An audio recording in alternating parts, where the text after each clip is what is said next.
샬롬 출애굽기 강의 121번째 찬양으로 시작하겠습니다.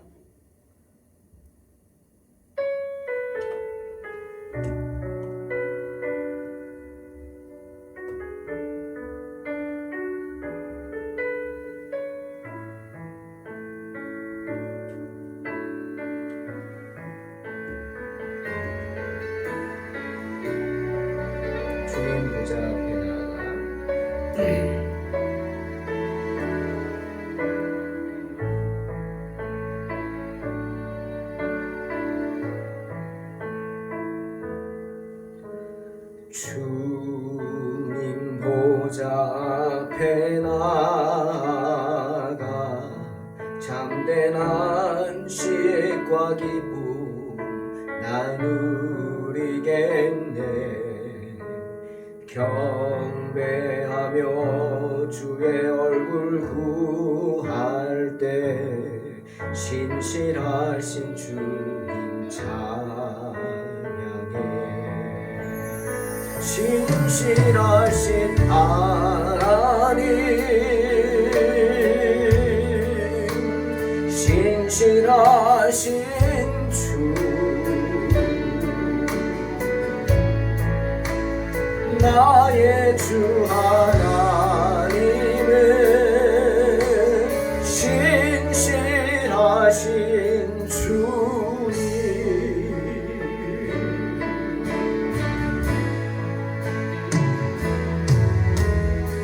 기도 들으시는 하나님, 어둠 속에 내 등불 내 노래 시리라.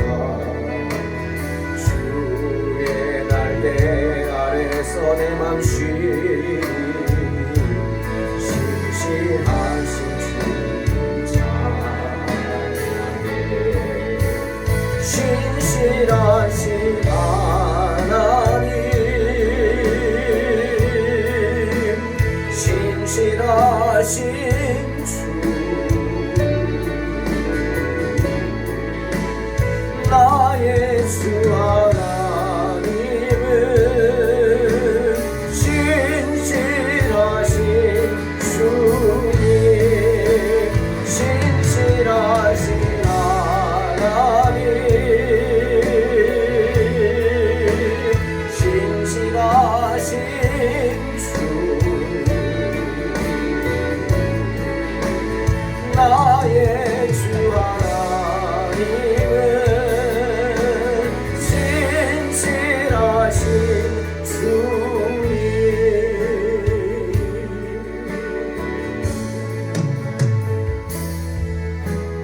평화 내려주신 하나님, 나로 고통받는 자를 위로하게 하소서. 나의 평생에 주의 사랑을 전하리. 신실하신 주 찬양해. 신실하신 하나님, 신실하신 주, 나의 주 하나님은 신실하신 주님. 신실하신 하나님, 신실하신 주,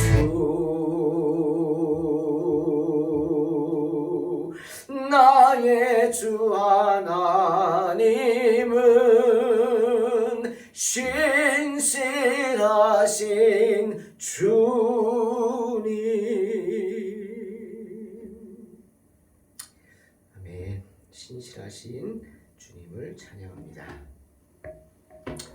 출애굽기 34장 5절로 9절 봉독합니다. 여호와께서 구름 가운데 강림하사 그와 함께 거기 서서 여호와의 이름을 선포하실세 여호와께서 그의 앞으로 지나시며 선포하시되 여호와로라 여호와로라 자비롭고 은혜롭고 노하기를 더디하고 인자와 진실이 많은 하나님이라. 인자를 천대까지 베풀며 악과 과실과 죄를 용서하리라. 그러나 벌을 면제하지는 아니하고 아버지의 악행을 자손 3, 4대까지 보응하리라. 모세가 급히 땅에 엎드려 경배하며 이르되 주여 내가 주께 은총을 입었거든 원하건대 주는 우리와 동행하옵소서. 이는 목이 뻣뻣한 백성이니이다. 우리의 악과 죄를 사하시고 우리를 주의 기업으로 삼으소서. 금송아지 사건으로 범죄한 이스라엘 백성들, 그들을 다시금 용서해 주시고 그들과 화해하기를 원하신 하나님은 모세를 불러서 돌판을 직접 만들라고 하셨습니다. 네가 깼으니 네가 다시 만들어라. 그리고 그 돌판에 10계명을 적어 주시기를 원하셨습니다. 그것은 바로 율법입니다.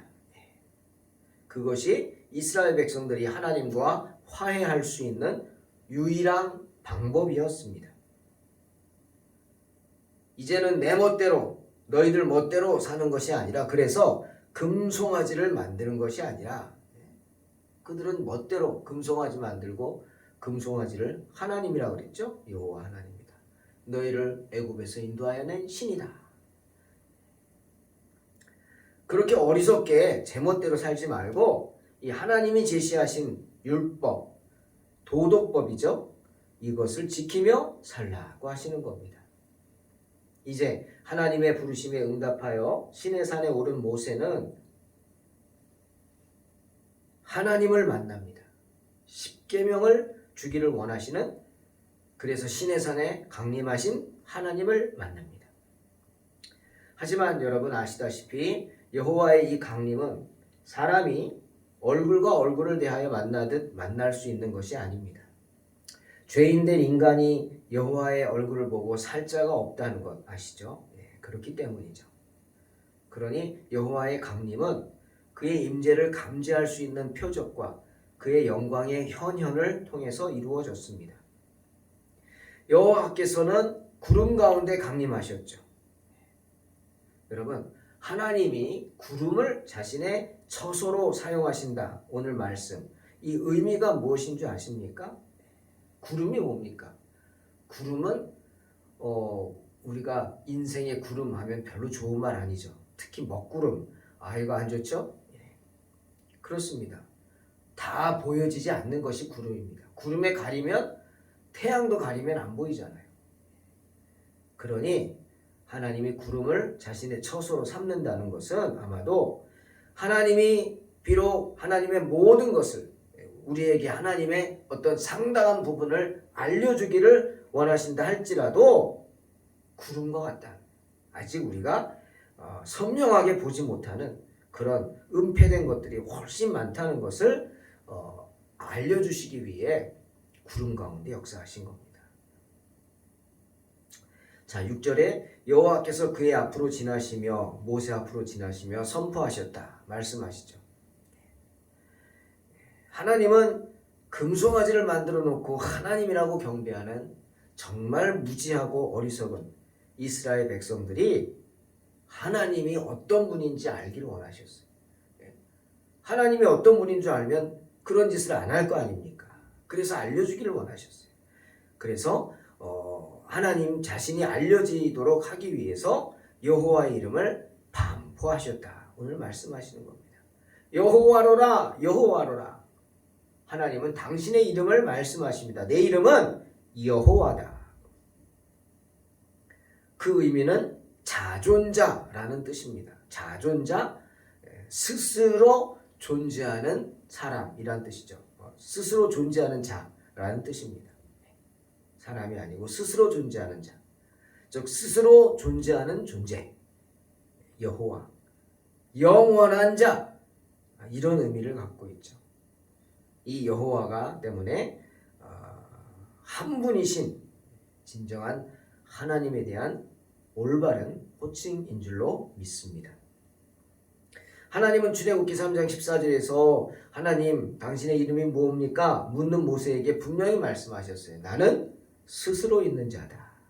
여호와다. 이런 뜻이죠. 그렇게 선포하면서 영광 중에서 모세에게 자신이 스스로 존재하시고 스스로 충족되는 분임을 알려주셨습니다. 그리고 이제는 그 여호와 하나님이 어떤 분이신지 구체적으로 또 알려주십니다. 그리고 모세로 하여금 이스라엘 백성들에게 그 여호와 하나님이 어떤 분인지 네가 가서 전하라 하십니다. 하나님은요, 하나님께서 우리에게 베푸시는 은혜와 선 그리고 모든 능력 이런 걸 통해서 드러나는 영광, 그 속에 하나님이 존재한다는 사실을 알려지기를 원하셨습니다. 하나님 그런 분이에요. 영광 중에 임하시는 분. 하나님 은혜가 많으시고 선하신 분, 능력자, 이걸 알려주기를 원하셨다. 자, 오늘 성경에서 말한 모세에게 말씀하신 여호와가 어떤 분이냐? 6절 7절에 나와 있죠. 여호와로라 여호와로라. 어떤 분? 여호와는 자비롭고, 첫 번째 자비롭다. 여러분, 하나님은 자비로우신 분입니다. 그 자비는 뭐냐? 아비가 자녀를 품고 있는 것 같아요. 암탉이 새끼를 품고 있는 것 같아요. 그런 자비입니다. 그런 연민의 정입니다. 연민의 정. 예레미야는 그런 하나님의 자비에 대해서 이렇게 말씀하시죠. 예레미야가 3장 22절. 여호와의 자비와 긍휼이 무궁하심으로 우리가 진멸되지 아니함이니이다. 그 자비가 무궁하시다. 우리에게 향한 말씀하십니다. 두 번째, 은혜롭고. 하나님은 은혜로우신 분이다. 이 은혜는 뭐냐? 하나님이 자비롭다는 사실을 증명하는 팩트입니다. 은혜롭죠. 하나님은 어떠냐? 은혜로운 분이다. 은혜로운 분이다. 은혜는 액션이죠. 자비가 성품이면 은혜는 액션입니다. 그 자비가 우리에게 드러나는 모습, 그것이 은혜죠. 할렐루야. 때문에 그 은혜, 우리에게 값없이 주시는 그 은혜, 그것을 말씀하십니다. 베드로도 말하죠. 베드로전서 3장 8절. 마지막으로 말하노니 너희가 다 마음을 같이하여 동정하며 형제를 사랑하며 불쌍히 여기며 겸손하라. 분명히 말하고 있습니다. 동정하는 것. 하나님이 자비하신 것 같이 너희도 자비해. 주님 그랬죠. 내가 자비하니 너희도 자비하라. 이게 뭡니까? 자비를 베푸는, 자비는요, 선을 적극적으로 실천하는 게 자비입니다. 뭐 불교에서 자비를 말하죠? 아니요. 원래 자비는 성경에서 말하는 겁니다. 성경, 선에 대한 행동, 선한 것을 행동으로 나타내는 것, 그것이 자비죠. 은혜를 행동으로 나타내는 것, 그것이 자비입니다. 자비를 베푸는 것. 배고파가지고 쫄쫄 굶고 있는 사람에게 아유 어떡해 배고프겠다 빨리 어디 가서 밥 좀 먹어, 그건 자비가 아닙니다. 미안하다, 내가 가진 건 지금 없고 사발면은 있는데 사발면이라도 줄게. 그리고 직접 사발면에 물 부어가지고 갖다 주는 것, 작지만 그게 자비입니다. 베푸는 거예요. 그게 뭐냐? 동정하는 겁니다. 동정. 누구를 동정한다? 여러분, 그게 나쁜 거 아닙니다. 선한 마음을 품고 동정하는 거예요. 도와주고 싶어 하는 거예요. 내가 저 사람을 어떻게 하면 도와줄까 하는 게 동정하는 마음입니다. 그걸 자꾸 나쁘게 생각하지 마세요. 나를 동정한다? 기분 나쁘다? 아니, 다 죽게 생겼는데 기분 나쁠 게 어딨어. 자존심이 어딨어. 전 또 얘기합니다. 저도 자존심이 강했거든요. 그죠? 남에게 줄지언정 받지 않았습니다. 하지만 개척하는 순간 바뀌었어요. 개척하는 순간 정말 도움을 받으려고 합니다. 아예 적극적으로 가서 도와달라고 합니다. 자존심 안 상합니다. 처음엔 좀 상했죠? 하지만 자존심 안 상합니다. 왜? 나를 돕는 게 아니고 하나님의 교회를 세우는 거기 때문에 그런 마음을 품으니까 자존심이 안 상합니다. 그러니 그 복은 누가 주세요? 하나님이 갚아 주십니다. 누군가 나를 동정하면 받으세요. 그리고 나 또한 받고 그걸 또 베풀면 되는 겁니다. 여러분, 저는 샘 솟는 거 좋아합니다. 그래서 호라고 하기보다는 호가 저는 샘 솟는입니다. 샘 솟는. 참 좋아합니다. 샘 솟는. 제 이름 자체에 샘 솟는이라는 의미가 있죠. 승원, 오를 승, 샘원, 근원원. 올라가는 샘. 이게 뭡니까? 네? 샘이 올라가죠. 뿜어져 나오는 겁니다. 샘이 솟는 것입니다. 할렐루야. 제 목회 철학이 샘 솟는 목회입니다. 나누고 베풀면 죽지 않고 썩지 않고 고이지 않고 더 큰 샘이 됩니다. 아멘. 동정 받았어요? 동정하십시오. 그리고 앞으로는 동정 받는 자가 되지 마시고 동정하는 자가 되시기를 주님의 이름으로 축원합니다. 그 다음 세 번째로 노하기를 더디하라. 노하기를. 하나님은 노하기를 더디하는 분이죠. 하나님은 항상 오래 참으십니다. 하나님은 죄를 징계하는 그 공의죠. 예? 죄 지은 자 벌 받는 거 그게 의입니다. 공의죠. 그거를 안 한다는 게 아닙니다. 집행을 좀 연기하는 거예요. 그랬죠? 집행유예. 지켜보는 거예요. 하나님은 은혜를 베풀기 위하여 죄인이 회개하고 돌아오기를 기다리신다. 그 긍휼의 기간, 기다려주시는 기간, 그것이 계속될 뿐입니다. 그것이 노하기를 더디하는 거죠. 그 다음 네 번째, 인자와 진실이 많은 하나님이시다. 하나님은 한결같은 사랑. 인자가 뭡니까? 한결같은 사랑이죠. 우리말로 풀면 인자는 한결같은 사랑이에요. 그리고 진실이 풍성한 하나님이다. 이 말은 우리에게 약속하는 말씀입니다. 하나님의 인자하심을 약속하는 말씀이에요. 하나님은 인자하시고 진실이 많다. 하나님은 거짓말 안 해. 하나님은 약속한 거 반드시 지키는 신실하신 주님이셔 라고 하는 말씀이죠. 우리에게 하나님의 신실하심을 확인시켜 주시는 말씀이기도 합니다. 그리고 다섯 번째, 하나님은 인자를 1000대까지 베푼다. 우리에게 하신 하나님의 약속은요, 그냥 나에게서 끝나는 거 아닙니다. 내게 복 주고 복 주리라. 그 복은요 1000대에 이르도록 보장되는 줄 믿습니다. 주님의 말씀입니다. 우리를 향하신 하나님의 사랑은 끝이 없다는 거예요. 나에게서 끝나는 것도 아니에요. 내 자손들에게, 내 자녀들에게 그 하나님의 은혜가 이어지는 겁니다. 그러니까 예수 믿는 복은 가정의 복이 되는 겁니다. 주님 말씀하시죠. 주 예수를 믿으라. 그리하면 너와 내 집이 구원을 얻으리라. 아멘. 그 다음 여섯 번째, 악과 과실과 죄를 용서하시는 분이시다. 하나님은요, 우리가 때로는 그렇지 않아요. 순종한다고 하면서 불순종하죠. 여러분, 아담과 하와 보세요. 그 아름다운 하나님의 작품들이 그만 뱀의 유혹에 넘어가잖아요. 그래서 선악과를 따먹는 죄를 짓죠.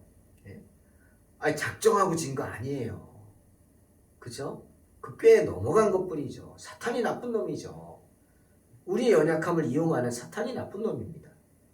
정말 나쁘죠. 우리는 그렇게 연약한 존재라 우리도 또한 하나님을 믿는다고 하면서 하나님의 뜻을 거슬러서 반항하고 또 실수하는 죄를 저지를 때가 많습니다. 많아요. 다반사라 그러죠. 다반사.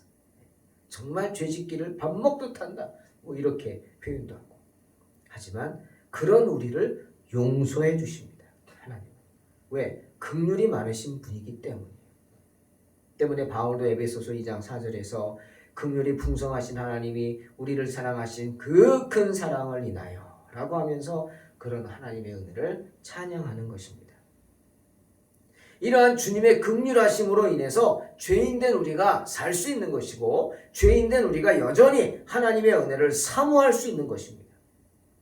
사랑하는 성도 여러분, 이처럼 자비롭고 은혜롭고 노하기를 더디하시고 인자와 진실이 많으시고 인자를 천대까지 베풀며 우리의 악과 과실과 죄를 용서하시는 분, 바로 우리의 아버지 하나님이십니다.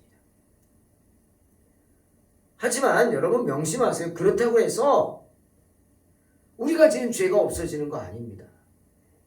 아까 그랬죠? 노하기를 더디하십니다. 집행유예. 우리가 이제 그 죄를 용서하셨으면 어떻게 사나 앞으로. 근데 많은 사람들이 그런 선한 하나님의 마음을 악용하면서 살죠. 악용하면서. 정말 나쁘죠. 그러다가 결국 하나님은 끝까지 참으시지만 완전히 끝내고 때까지 참는 건 아니에요. 마지막 순간이 있어요. 심판의 때. 그때 다 드러나는 거죠. 다. 하나님은 그렇게 자비한 분이시지만 그렇다고 해서 벌을 면제하지는 않으신다고 분명히 말씀하세요. 그래서 오늘 아버지의 악행을 자손 3, 4대까지 보응하신다. 괜히 내가 죄 지으면 내 자녀들이 고생합니다. 여러분. 참 그렇습니다. 하나님 앞에 죄 짓고 교회에 죄 짓고 주의 종에게 죄 짓고 마음 아프게 하고 그리고 잘 되는 가정은 없다는 거예요. 그걸 명심하세요. 여러분의 입을 다무시기 바랍니다. 성경 말씀하시죠. 하나님 앞에서 잠잠하라. 잠잠하라. 뱉어내지 마세요. 마음에 품은 것까지는 어떻게 해요? 하지만 뱉어내지 마세요. 사람이 마음으로 믿어 의에 이르고 입으로 신하여 구원에 이르는 것, 그 반대도 마찬가지입니다. 네. 그 반대도 마찬가지. 마음으로 끙끙 참고 있다가 그것을 입으로 뱉어내면 지옥문에 떨어지게 됩니다. 지옥에 떨어지게 됩니다. 아비의 악행을 자손 3, 4대까지 보응하신다?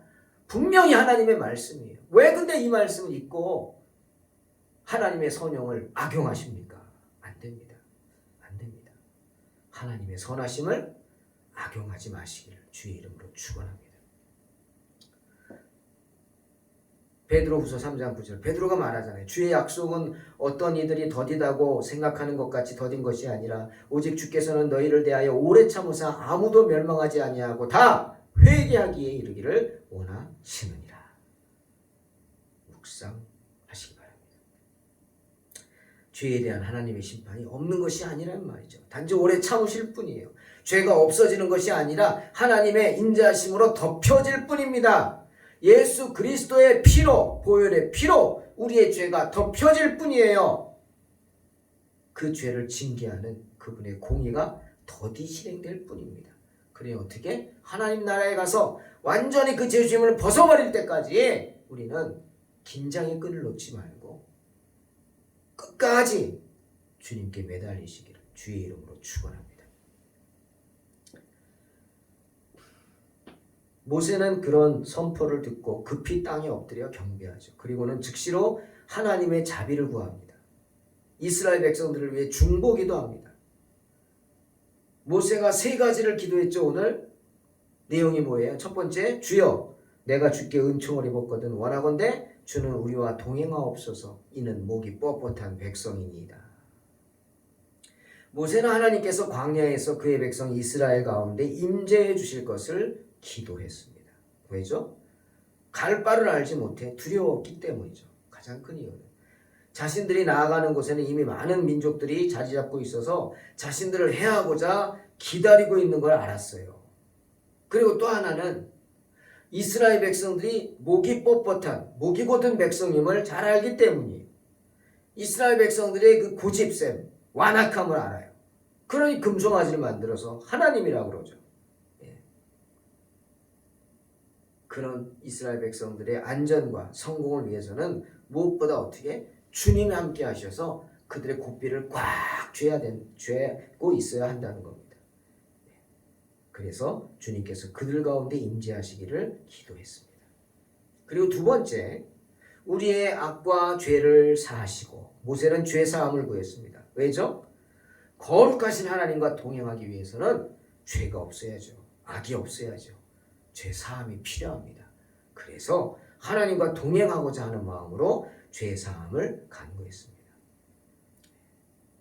그 다음 세 번째, 우리를 주의 기업으로 삼으소서. 모세는 특별히 선택된 백성으로서의 이스라엘 백성들의 특권을 위해서 기도했습니다. 물론 이스라엘 백성들의 주님의 기업 삼겠다고 하는 약속은 하나님께서 이미 그들에게 하신 약속이에요. 하나님이 이미 그것들을 약속하셨고 모세에게 또한 이 약속을 확신시키셨어요. 그런데 그럼에도 불구하고 모세가 여기서 그것들을 위하여 기도한 것은 하나님의 신실함을 의심해서가 아닙니다. 도리어 그것들에 대한 약속을 확증하고 싶었기 때문입니다. 여러분, 우리는 모세로부터 배워야 합니다. 뭘 배워요? 하나님의 은혜로 죄가 용서된다고 하는 선한 소망을 품고 있다면 그 소망을 매일매일 새롭게 해야 합니다. 계속해서 하나님의 은혜를 구해야 한다는 거예요. 용서를 구하는 게 아닙니다. 하나님 이미 용서하셨어요. 그럼 뭘 구하냐? 은혜를 구합니다. 하나님이 나의 죄를 용서하심을 감사하고 그 은혜에 감사하고 그래서 계속해서 하나님 은혜를 내려달라고 하나님의 은혜를 구하는 거예요. 이 말인즉슨 우리는 결코 하나님의 용서를 당연시 해서는 안 된다는 거예요. 그죠? 하나님 우리를 용서해 주시고 하나님 우리에게 은혜 내주시는 건 당연하지 라고 해서는 안 된다는 거예요. 당연하지 내가 아들인데 당연하지 라고 해서는 안 된다는 거예요. 예? 그래서 비유했잖아요. 감람나무 비유. 돌감람나무와 참감람나무 비유하셨잖아요. 우리는 참감람나무 가지가 아니라 돌감람나무 가지예요. 그런데 우리를 잘라서 참감람나무에 접붙여 놓으셨어요. 그 순간 나는 참감람나무 열매가 맺혀질 수밖에 없어요. 은혜죠. 그 은혜를 잊지 말라는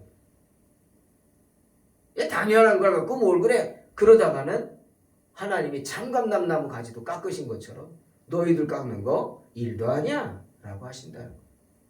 그러니 항상 우리는 모세가 기도한 것처럼 하나님의 은혜를 구해야 합니다. 내 죄가 용서받은 사실을 늘 감사하면서 당연시해서는 안 돼요. 여러분 사도 바울이 죽는 날까지 뭐라고 했는지 아세요? 디모데전서 1장 15절 말씀에 나오죠. 미쁘다 모든 사람이 받을 만한 이 말이요 그리스도 예수께서 죄인을 구원하시려고 세상에 임하셨다 하였도다. 그죠? 복음을 전하면서 그 중에 그 다음에 뭐라 그랬어요? 죄인 중에 내가 괴순이라 라고 그랬어요. 예? 기가 막힌 말이죠. 아니 어떻게 바울이 죄인 중에 괴수입니까? 일평생을 헌신하면서 그 고생을 마다하지 않고 그 교회들을 개척하고 오늘날 신약 성경의 대부분을 신학의 틀을 놓고 소아시아의 7교회를 개척하고 세우고 그런 바울이 누가 죄인 중에 자기가 괴수입니까? 근데 바울은 항상 죄인 중에 내가 괴수라고 하면서 자신이 한 짓 다메섹 도상에서 은혜 받기 전에 수많은 예수님의 제자들을 핍박하고 죽이고 스데반을 죽인 게 누구예요? 바울이죠. 내가 책임질게 죽여 그랬잖아요. 그 죄를 가슴을 치면서 회개했어요. 내가 죄인 중에 괴수다. 왜? 용서받은 하나님의 은혜를 당연시해서는 안 된다는 사실을 바울은 잘 알고 있었기 때문에 오늘 모세가 말한 한 말 주는 우리와 동행하옵소서 이는 목이 곧은 백성이니이다. 목이 뻣뻣한 백성입니다. 굳이 모세가 왜 이런 이야기를 했을까? 여러분 한번 생각해 봅니다. 이게 바로 하나님이 우리와 동행하셔야 하는 이유입니다. 라고 바울이 말한 겁니다. 모세가 말한 겁니다. 하나님 우리를 꼭 붙잡고 가셔야 돼요. 그냥 옆에서 잘 가 옆에 있을게 그러면 안 되고요. 우리 손을 붙잡고 끌고 가셔야 돼요. 라고 지금 모세가 때를 쓰는 거예요. 왜? 우리는 목이 곧은 백성, 목이 뻣뻣한 백성이기 때문에 그렇습니다. 그렇게 우리는 약하고 어리석은 죄인들입니다. 라고 고백하는 것. 사랑하는 성도 여러분, 오늘 바울의 이 말, 목이 곧은 백성, 누굽니까? 이스라엘? 그렇죠. 그리고 나입니다. 저와 여러분이 이런 목이 곧은 백성임을 깨달아 아시고 언제나 주님 같이 가세요가 아닌 어떻게 내 손 잡고 가세요. 내 손 잡고. 손 잡고. 우리 찬송 있잖아요. 예수의 손목을 굳게 잡고, 네? 예수의 손목을 굳게 잡고 주님 나라 갈 때까지 승리하는 저와 여러분 되시기를 주의 이름으로 축원합니다. 기도하겠습니다. 하나님 감사합니다. 언제나 주님 손목 꼭 붙잡고 어리석은 죄인들 주님과 동행하는 삶을 살게 하여 주시옵소서. 예수님의 이름으로 기도하옵나이다. 아멘. 찬송.